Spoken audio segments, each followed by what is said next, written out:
Hey friends, welcome to SGT. तो हमने previous lecture में पढ़ा था टेबल्स के बारे में। हमने पढ़ा था टेबल्स क्या होती है, क्यों हम टेबल को क्रिएट करते हैं, क्यों हम टेबल्स के अंदर डेटा को स्टोर करते हैं, और टेबल्स की कंपोनेंट्स के बारे में डिस्कस करा था। अगर आपने वो वाली वीडियो नहीं देखी तो आई बटन लिंक है, आप जाके देख सकते हो। तो आज हम बनने जा रहे हैं हमारा नेक्स्ट टॉपिक, जो कि हमारा डेटा इंटीग्रिटी क्या होती है। तो चलिए आज की वीडियो शुरू करते हैं।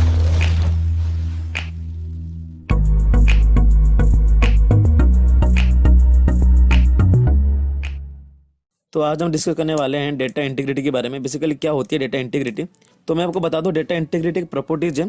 मतलब हम कह सकते हैं डेटा इंटीग्रिटी डिसाइड करता है किस तरह से हम डेटाबेस में डेटा को स्टोर करेंगे। तो इसका मतलब ये हुआ कि मैंने आपको बता चुका हूँ कि जब भी हम डेटाबेस में या जब भी हम कोई भी रिलेशनल डेटाबेस में डेटा को स्टोर करते हैं, हम टेबुलर फॉर्म में डेटा को स्टोर करते हैं। यानी कि डेटा को जब भी हम स्टोर करेंगे टेबल की फॉर्मेट में डेटा को स्टोर करेंगे। तो मैंने आपको बता चुका हूँ। तो इंटीग्रिटी जो डेटा की होती है ये बताता है कि जब भी हम कोई भी डेटा को डेटाबेस में स्टोर करेंगे, वो डेटा वैलिड होना चाहिए, डेटा एक्यूरेट होना चाहिए और डेटा कंसिस्टेंट होना चाहिए। ये होती है मतलब डेटा की प्रॉपर्टीज। यानी कि जो डेटा इंटीग्रिटी है ये प्रॉपर्टीज है जो कि ये बताता है कि जो भी डेटा को हम टेबल के अंदर स्टोर करेंगे, चाहे वो कोई भी टेबल हो, चाहे कोई भी डेटाबेस हो, उससे मतलब नहीं है। जो डेटा इंटीग्रिटी है वो सिर्फ रिलेशन डेटाबेस के लिए नहीं है, वो हर डेटाबेस के लिए है। इसको ये बताता है कि जब भी हम कोई भी डेटाबेस में, जब भी हम कोई भी टेबल में, जब भी हम कोई भी डेटा वेयरहाउस में डेटा को स्टोर करते हैं, जो भी डेटा हम स्टोर करेंगे वो डेटा एक्यूरेट होना चाहिए, डेटा कंसिस्टेंट होना चाहिए और डेटा वैलिड होना चाहिए। तो बेसिकली ये एक रूल था डेटाबेस मैनेजमेंट सिस्टम का, या तो रिलेशनल डेटाबेस मैनेजमेंट सिस्टम का। तो अगर बात करें इसके टाइप्स के, तो बेसिकली जो पहला टाइप है इसका वो है हमारा एंटिटी इंटीग्रिटी। क्या होती है एंटिटी इंटीग्रिटी? मैं आपको बता दूं कि जो एंटिटी इंटीग्रिटी है ये बताता है कि जब भी हम कोई भी डेटाबेस में, मान लो कि हम यहाँ पर रिलेशन डेटाबेस की बात कर रहे हैं, तो मैंने आपको बता चुके हैं रिलेशन डेटाबेस में टेबल की फॉर्म में डेटा को स्टोर करते हैं। तो जब भी हम कोई भी टेबल के अंदर डेटा को स्टोर करेंगे तो उस टेबल के अंदर कोई भी डुप्लीकेट रो नहीं होना चाहिए।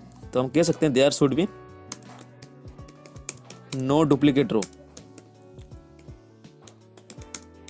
तो डुप्लीकेट रो का मतलब ये हुआ कि कोई भी डेटा मतलब एक बार से ज़्यादा यहाँ पर प्रेजेंट नहीं होना चाहिए। यानी कि इसका मतलब ये हुआ, अगर मान लो कि एक टेबल है स्टूडेंट टेबल, ठीक है, स्टूडेंट टेबल है। तो स्टूडेंट टेबल के अंदर कुछ एंटिटीज होते हैं, कुछ फील्ड्स होते हैं। तो मान लो यहाँ पर मैंने करा रोल नंबर, रोल नंबर हो गया हमारा। फिर उसके बाद हम कर सकते हैं नेम, फिर उसके बाद मैंने करा एज। तो मान लो कि मेरा टेबल के अंदर तीनों ही फील्ड है।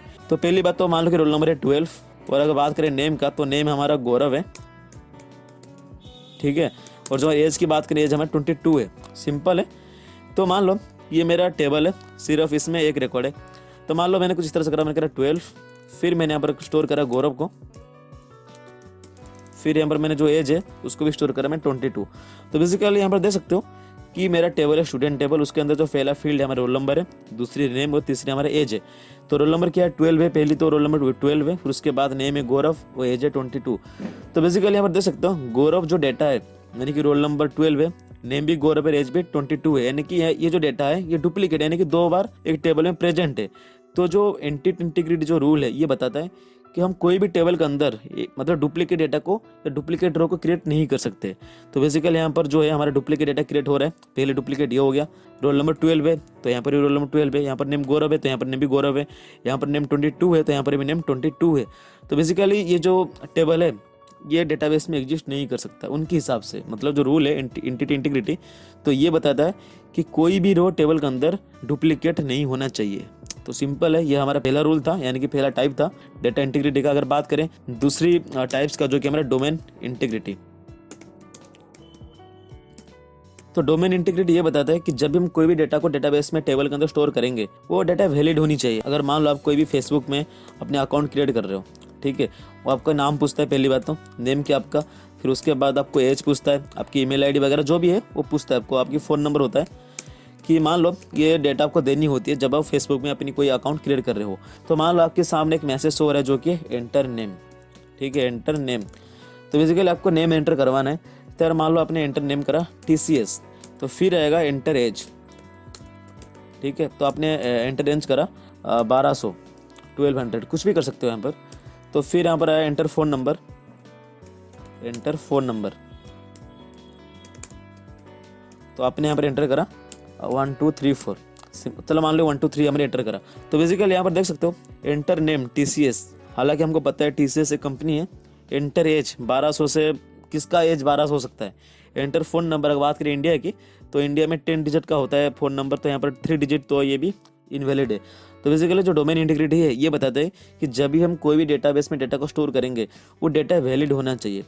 तो ये जो TCS है डेटा वैलिड नहीं है, यानी कि जब हम यहाँ पर प्रोसीड करेंगे फेसबुक के अंदर तो ये बोल देगा कि भाई डेटा आपका इनवैलिड है, क्योंकि TCS तो कंपनी का नाम है। तो एंटर एज, तो एज 1200 तो हो नहीं सकता। अगर बात करें फ़ोन नंबर का तो फ़ोन नंबर आपका इनवैलिड है। तो बेसिकली जो डोमेन इंटीग्रिटी है वो ये बताता है कि जब भी हम कोई भी डेटाबेस या कभी भी हम टेबल के अंदर डेटा को स्टोर करेंगे वो डेटा वैलिड होना चाहिए, डेटा कंसिस्टेंट होना चाहिए, डेटा एक्यूरेट होना चाहिए। यानी कि ये नहीं कि हम कुछ भी स्टोर कर रहे हैं कुछ भी ले जा रहे हैं वो। तो अगर मान लो ऐसा हो रहा है तो डेटाबेस की मिसयूज हो रहा है, यानी कि मान लो कि कोई भी आपका अकाउंट खोल के देखेगा तो आपका देखा 1200 साल के हो आप, तो बेसिकली यहाँ पर अच्छा व्यू नहीं आता डेटाबेस का। यानी कि हम क्या कर रहे हैं यहाँ पर डेटाबेस की मिसयूज कर रहे हैं। यानी कि इसको अवॉइड करने के लिए डोमेन इंटीग्रिटी का हम यूज कर सकते हैं। यानी कि डोमेन इंटीग्रिटी का ऐसे रूल है जो कि ये बताता है कि जब भी हम कोई भी डेटा को टेबल के अंदर स्टोर करेंगे या डेटाबेस के अंदर स्टोर करेंगे वो डेटा वैलिड होना चाहिए, यानी कि अप्रोप्रिएट होना चाहिए, डेटा की कंसिस्टेंट होनी चाहिए, वो डेटा वैलिड होना चाहिए।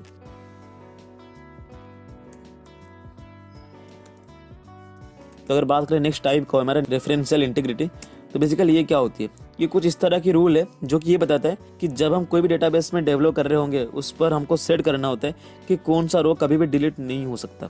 इसका मतलब क्या हुआ, इसका मतलब ये हुआ, अगर मान लो कि फेसबुक की बात कर लेते हैं, ठीक है, ये फेसबुक में आपका कोई आईडी है, आप चाहते हो ये फेसबुक की जो आईडी है उसको अपडेट करने के लिए या डिलीट करने के लिए, आपकी जो फ़ोन नंबर है, ठीक है, आप चाहते हो फेसबुक से हटाने के लिए, तो आपका फ़ोन नंबर हट जाएगा, ठीक है। चाहते हो फेसबुक में कोई ना देखे आपकी फ़ोन नंबर, तो सिंपल है, फ़ोन नंबर हट सकता है। तो फेसबुक डेटाबेस से आपका फ़ोन नंबर आसानी से हटा सकते हो। अगर बात करें फेसबुक के आपकी एज हटाने के लिए, तो आप एज को हटा नहीं सकते, यानी कि एज को डिलीट नहीं कर सकते। एज को अपडेट कर सकते हो लेकिन डिलीट नहीं कर सकते। मैं आपको बता दूं, अपडेट करना और डिलीट करना दोनों अलग अलग चीज़ें। तो अगर मान लो ये फ़ोन नंबर है तो हम फ़ोन नंबर को डिलीट कर सकते हैं। अगर बात करें एज का तो हम एज को डिलीट नहीं कर सकते, क्योंकि हम एज को अपडेट कर सकते हैं। एज तो अपने आप अपडेट होता है, लेकिन हम एज को अपडेट कर सकते हैं, लेकिन हम एज को डिलीट नहीं कर सकते। और बात करें ईमेल आईडी का, तो हम ईमेल आईडी को भी डिलीट कर सकते हैं कि मैं चाहता हूं कि मेरी ईमेल आईडी पब्लिक ना हो, कोई इसको ना देखे, तो मैं एक सिंपल डिलीट कर सकता हूं अपनी फेसबुक की डेटाबेस से। तो basically email ID, phone number वगैरह डिलीट हो सकता है। बात करें नेम का, तो नेम कब डिलीट नहीं कर सकते। बात करें एज का, तो एज का आप डिलीट नहीं कर सकते हो। तो बेसिकली जो रेफरेंशियल इंटीग्रिटी है तो ये बताता है कि कुछ रो को आपको कैसे सिलेक्ट करनी है एज ए डेवलपर, कि जब भी आप कोई भी डेटाबेस को डेवलप कर रहे होंगे आपको कुछ इस तरह से रो को सेट करनी है, आपको जिस तरह डेटाबेस को सेट करनी है ताकि यूजर चाहे तो अपने डेटाबेस में उस डेटा को डिलीट ना कर पाए। तो अगर चाहे यूजर एज को डिलीट करने के लिए, यूजर एज को डिलीट नहीं कर सकता। अगर बात करें नेम का, तो यूजर नेम को भी डिलीट नहीं कर सकता। अगर बात करें ईमेल आईडी का, फ़ोन नंबर का, तो यूजर इसको आसानी से डिलीट कर सकता है। तो रेफरेंशियल इंटीग्रिटी ये बताता है कि जब भी हम कोई भी डेटाबेस को डेवलप कर रहे होंगे हमको कुछ इस तरह से डेटाबेस को डेवलप करनी है कि यूजर जो चाहे उसको डिलीट ना कर पाए। यानी कि जो चीज़ चाहिए वो चीज़ रहना चाहिए डेटाबेस में, जो चीज़ की कोई ज़रूरत नहीं है वो चीज़ डिलीट हो जाए तो कोई दिक्कत वाली बात है नहीं।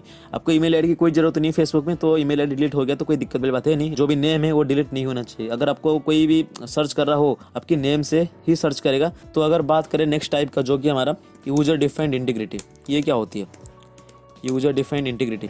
तो अगर बात करें यूजर डिफाइंड इंटीग्रिटी का, तो इसका मतलब ये हुआ, सपोज कर लो मैं एक डेटाबेस डेवलपर हूँ, मैं डेटाबेस को डेवलप करता हूँ, यानी कि बहुत सारे कंपनी है मेरे अंदर, मान लो ऐसा है नहीं, और मान लो बहुत सारी कंपनी है मेरे अंदर जिसके लिए मैं डेटाबेस को डेवलप करता हूँ। तो बेसिकली जब मैं डेटाबेस को डेवलप कर रहा होगा तो मेरे को सोचना चाहिए मैं किस तरह से डेटाबेस को डेवलप करूंगा। अगर मान लेते हैं ऐसे बहुत सारे वेबसाइट होती है जिसको आप अगर 18+ हो तो आप उसको एक्सेस कर सकते हो, सिंपल है। ऐसे भी होती है कि अगर आप इस कॉलेज का हो तो कर सकते हो, नहीं हो तो नहीं कर सकते हो। ऐसे में बहुत सारे रेस्ट्रिक्शन होती हैं जब हम कोई भी डेटाबेस में या कोई भी डेटा को एक्सेस कर रहे होंगे।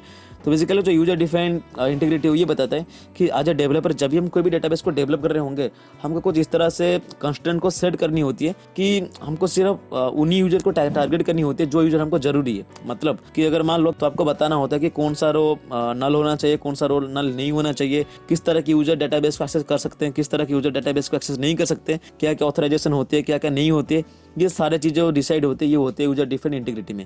बेसिकली मैं बता दूं, ये जो यूजर डिफाइंड इंटीग्रिटी एक रूल है, एक प्रॉपर्टी है डेटा इंटीग्रिटी का, जो कि ये बताता है कि हमको कुछ इस तरह से डेटाबेस को डेवलप करनी है ताकि जो भी यूजर इसको एक्सेस करे, हम मतलब जो भी यूजर इसको एक्सेस करे हमारा टारगेटेड यूजर होना चाहिए। पहली बात तो हम सेट कर सकते हैं कौन सा रो नल नहीं होना चाहिए, कौन सा रो नल हो सकता है। तो बेसिकली अगर मान लो कि आप कोई वेबसाइट में फॉर्म फिलअप कर रहे हो, ठीक है, तो आपको मान लो कि कोई भी एक्स्ट्रा करिकुलर एक्टिविटीज हो तो आप यहाँ पर प्रोवाइड कर सकते हो। तो अगर मान लो आपका कोई भी एक्स्ट्रा करिकुलर एक्टिविटीज नहीं है तब क्या करोगे, वहाँ पर प्रोवाइड नहीं कर सकते, यानी कि जो वैल्यू है वो नल रहेगा।